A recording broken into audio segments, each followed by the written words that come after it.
ನಮಸ್ಕಾರ ವೀಕ್ಷಕರೇ, ಸಮಯ ನ್ಯೂಸ್ಗೆ ಸ್ವಾಗತ. ನಾನು ಮಾರುತಿ ಪಾವಡ. ಹಾಸನ ಜಿಲ್ಲೆಯಲ್ಲಿ ಹಾವು ಮುಂಗಿಸಿ ಒಂದಾದಂತೆ ಕಾಣಿಸ್ತಾ ಇದೆ. ಏನಪ್ಪ ರೈಲ್ ಬಿಡ್ತಾ ಇದ್ದಾನೆ ಅಂತ ನೀವು ಅಂದ್ಕೋಬೇಡಿ, ಇದು ಸತ್ಯ.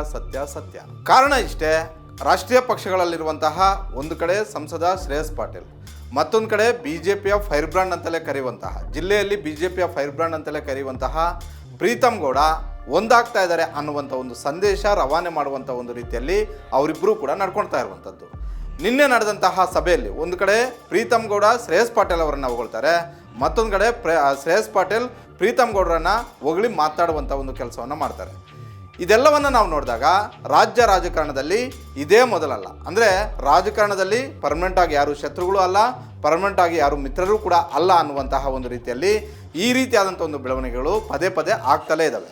ಈಗ ಹಾಸನದಲ್ಲಿ ಯಾವ ಕಾರಣಕ್ಕೋಸ್ಕರ ಎರಡೂ ರಾಷ್ಟ್ರೀಯ ಪಕ್ಷಗಳ ನಾಯಕರು ಒಂದು ಕಡೆ ದೆಹಲಿಯಲ್ಲಿ ನೋಡಿದ್ರೆ ಅವ್ರನ್ನ ಕಂಡ್ರೆ ಇವ್ರಿಗಾಗಲ್ಲ, ಇವ್ರನ್ನ ಕಂಡ್ರೆ ಅವ್ರಿಗಾಗಲ್ಲ, ಆದರೆ ಹಾಸನದಲ್ಲಿ ಇದಕ್ಕೆ ತದ್ವಿರುದ್ಧವಾದಂಥ ಒಂದು ರಾಜಕೀಯ ಬೆಳವಣಿಗೆ ಆಗ್ತಾ ಇರುವಂತಹ ಒಂದು ರೀತಿಯಲ್ಲಿ ಬೆಳವಣಿಗೆಗಳು ಆಗ್ತಾ ಇದ್ದಾವೆ. ಶ್ರೇಯಸ್ ಪಾಟೀಲ್ ಅವರನ್ನು ಪದೇ ಪ್ರೀತಮ್ ಗೌಡರು ಅವರನ್ನು ಸಪೋರ್ಟ್ ಮಾಡ್ಕೊಂಡು ಮಾತಾಡ್ತಾರೆ. ಶ್ರೇಯಸ್ ಪಾಟೀಲ್ ಅವರ ರಾಜಕೀಯ ಬದಲಾಗ್ತಿದೆ ಅಂತ ಹೇಳ್ತಾರೆ. ಶ್ರೇಯಸ್ ಪಾಟೀಲ್ ಅವರು ಇನ್ನು 2024 ಲೋಕಸಭಾ ಚುನಾವಣೆ ಗೆದ್ದ ಬಳಿಕ ಕಾಂಗ್ರೆಸ್ ಸಂಘಟನಾತ್ಮಕವಾಗಿ ಹೆಚ್ಚು ಶಕ್ತಿಯುತವಾಗಿ ಆಗ್ತಿದೆ ಅಂತ ಹೇಳ್ತಾರೆ. ಅದೇ ರೀತಿ ಪ್ರೀತಮ್ ಗೌಡರನ್ನು ಕೂಡ ಹೊಗಳಿ ಮಾತನಾಡುವಂಥ ಒಂದು ಕೆಲಸ ಶ್ರೇಯಸ್ ಪಾಟೀಲ್ ಅವರು ಮಾಡ್ತಾ ಇದ್ದಾರೆ. ಒಟ್ಟಾರೆ ಹಾಸನದ ರಾಜಕಾರಣವನ್ನು ನಾವು ನೋಡಿದ್ದೆ ಆದರೆ ಇಬ್ಬರ ಗುರಿ ಒಂದೇ ಆದಂತೆ ಕಾಣಿಸ್ತಾ ಇದೆ.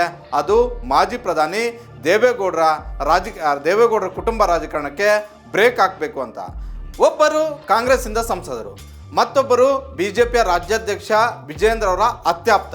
ರಾಜ್ಯ ಬಿಜೆಪಿಯಲ್ಲಿ ತೆಗೆದುಕೊಳ್ಳುವಂತಹ ಪ್ರಮುಖ ನಿರ್ಧಾರಗಳಲ್ಲಿ ಪಾತ್ರಧಾರಿಗಳು ಆಗಿರುವಂಥವರು ಪ್ರೀತಮ್ ಗೌಡ. ಆದರೆ ಹಾಸನಕ್ಕೆ ಹೋದಂಥ ಒಂದು ಸಂದರ್ಭದಲ್ಲಿ ಪಕ್ಷವನ್ನು ಬಿಡ್ತಾರೆ, ಪಕ್ಷವನ್ನು ಬಿಟ್ಟು ರಾಜಕಾರಣ ಮಾಡಬೇಕು ಅನ್ನುವಂತಹ ರೀತಿಯಲ್ಲಿ ಲೆಕ್ಕಾಚಾರಗಳನ್ನು ಹಾಕ್ತಾ ಇದ್ದಾರೆ. ಕಾರಣ ಇಷ್ಟೇ, ಇಬ್ಬರ ಗುರಿಯೂ ಕೂಡ ಒಂದೇ ಆದಂತೆ ಕಾಣಿಸ್ತಾ ಇದೆ. ಮುಂದೆ ಬರ್ತಾ ಇರುವಂತಹ ಚುನಾವಣೆಗಳನ್ನು ದೃಷ್ಟಿಯಲ್ಲಿ ಇಟ್ಕೊಂಡು ನಾವಿಬ್ಬರು ಒಂದಾದರೆ ಮಾತ್ರ ದೇವೇಗೌಡರ ಕುಟುಂಬದ ರಾಜಕಾರಣಕ್ಕೆ ಬ್ರೇಕ್ ಆಗ್ಬೋದು ಅನ್ನುವಂಥ ಒಂದು ಲೆಕ್ಕಾಚಾರವನ್ನು ಇಟ್ಕೊಂಡಂತೆ ಕಾಣ್ತಾ ಇದೆ. ಹಳೆ ಮೈಸೂರು ಭಾಗದಲ್ಲಿ ಒಬ್ಬೊಬ್ಬರು ಒಂದು ರೀತಿಯಲ್ಲಿ ಯೋಚನೆ ಮಾಡುವಂಥ ಒಂದು ಪರಿಸ್ಥಿತಿ ನಿರ್ಮಾಣ ಆಗಿದೆ. ಹಾಸನದಲ್ಲೂ ಕೂಡ ಅದೇ ಪರಿಸ್ಥಿತಿ ಇದೆ. ಯಾಕಂತ ಹೇಳಿದ್ರೆ ಜಾತ್ಯತೀತ ಜನತಾದಳದ ದೇವೇಗೌಡರಿಗೆ ಹಲವು ಬಾರಿ ರಾಜಕೀಯ ಪುನರ್ಜನ್ಮ ಕೊಟ್ಟಂತಹ, ರಾಜಕೀಯವಾಗಿ ಮೇಲೆತ್ತರಕ್ಕೆ ಏರಿಸಿದಂತಹ ಒಂದು ಕ್ಷೇತ್ರ ಹಾಸನ ಜಿಲ್ಲೆ. ಅವತ್ತಿಂದ ಇವತ್ತಿನವರೆಗೂ ಸುಮಾರು 3 ದಶಕಗಳಿಂದಲೂ ಕೂಡ 2006ರಲ್ಲಿ ದೇವೇಗೌಡರಿಂದ ಹೊರಗಡೆಗೆ ಬಂದಂತಹ ಸಿದ್ದರಾಮಯ್ಯವರು 2018ರವರೆಗೂ ಕೂಡ ಅವರನ್ನು ನೇರವಾಗಿ ಟೀಕೆ ಮಾಡ್ತಿದ್ರು, ಕುಟುಂಬ ರಾಜಕಾರಣ ಅಂತ ಟೀಕೆ ಮಾಡ್ತಿದ್ರು. ಆದರೆ ಅನಿವಾರ್ಯ ಕಾರಣಗಳಿಂದಾಗಿ 2018ರಲ್ಲಿ ಸಮ್ಮಿಶ್ರ ಸರ್ಕಾರ ರಚನೆ ಆಗುತ್ತೆ. ಆ ಸಂದರ್ಭದಲ್ಲಿ ದೇವೇಗೌಡರ ಜೊತೆ ಸೇರಿ ವೇದಿಕೆಯನ್ನು ಹಾಕ್ತಾರೆ.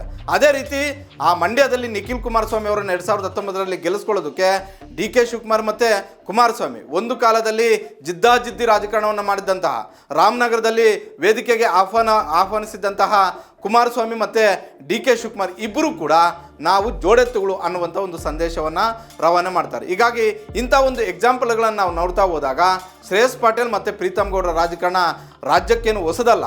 ಆದರೆ ಈ ಹಿಂದೆ ಇಂತಹ ಹಾವು ಮುಂಗಿಸಿಯಾಗಿ ರಾಜಕಾರಣ ಮಾಡಿದಂಥವರು ತಮ್ಮ ಒಂದು ರಾಜಕೀಯ ಅನಿವಾರ್ಯತೆಗಾಗಿ, ತಮ್ಮ ಒಂದು ರಾಜಕೀಯ ಏಳಿಗೆಗಾಗಿ ಒಂದಾಗಿ ರಾಜಕಾರಣ ಮಾಡಿರೋದು ನೋಡಿದ್ದೀವಿ.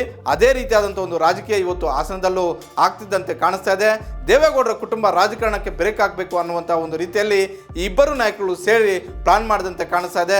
ಒಟ್ಟಾರೆ 2028ರ ವಿಧಾನಸಭಾ ಚುನಾವಣೆಗೆ JDS ಹಾಗೂ BJP ಮೈತ್ರಿ ಮುಂದುವರೆದಿದೆ. ಆದರೆ ಬಹುತೇಕ ಪ್ರೀತಮ್ ಗೌಡರು BJPಯನ್ನು ಬಿಟ್ಟು ಕಾಂಗ್ರೆಸ್ಗೆ ಬಂದು ಕಾಂಗ್ರೆಸ್ಸಿಂದ ಹಾಸನದಿಂದ ಸ್ಪರ್ಧೆ ಮಾಡುವುದು ನಿಶ್ಚಿತ ಅನ್ನುವಂಥ ಒಂದು ಮಾತುಗಳು ಕೂಡ ರಾಜಕೀಯ ಪರಿಸರದಲ್ಲಿ ಕೇಳಿಬರ್ತಾ ಇದ್ದಾವೆ.